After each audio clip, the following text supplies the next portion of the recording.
Oração é isso, oração é uma conversa com Deus. Oração não é falar com Deus, oração é conversar com Deus. Na oração você fala e na oração você escuta, amém?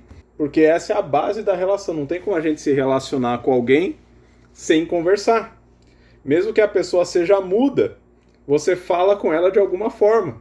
Você inventa sinais, a gente faz gesto, a gente se comunica de alguma forma. A ideia de Deus é que a gente tenha essa proximidade a ponto da gente falar e responder a Ele e ouvi-lo e a gente se relacionar dessa mesma forma como era no jardim. Por isso que Ele já criou desse jeito. Aí vai a punição, e a punição tanto do homem quanto da mulher foi serem expulsos do jardim do Éden. Então eles não estão mais nesse lugar de relacionamento com Deus. A partir desse momento, Deus começa a falar assim: me busca, porque se você me buscar de todo o coração, essa relação pode ser reatada. Aí você começa a entender por que a nossa oração, às vezes parece que a gente está falando sozinho. Porque esse elo foi quebrado lá atrás no pecado. Essa conversa habitual de falar e ouvir naturalmente, ter Deus na nossa presença naturalmente, foi quebrado lá atrás no pecado. E a nossa oração, a nossa conversa com Deus sofreu esse impacto. Então a primeira coisa que a gente tem que entender falando de oração é que o objetivo dela é a intimidade com Deus.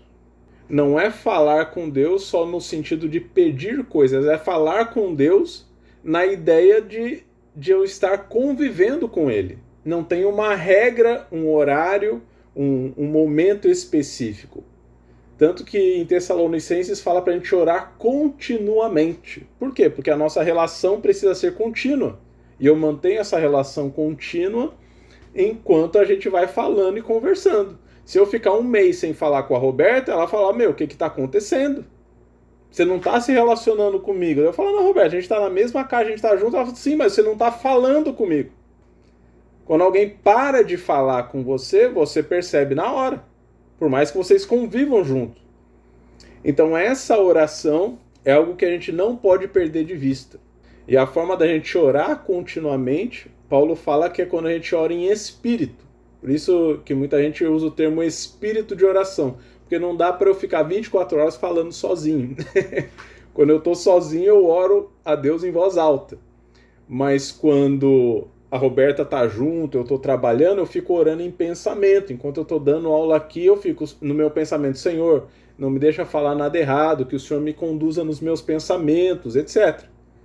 Porque eu não posso perder esse fio, esse elo de ligação que a Jaciara falou. Porque se eu desconecto esse elo, eu fico distante, assim como Adão ficou do jardim.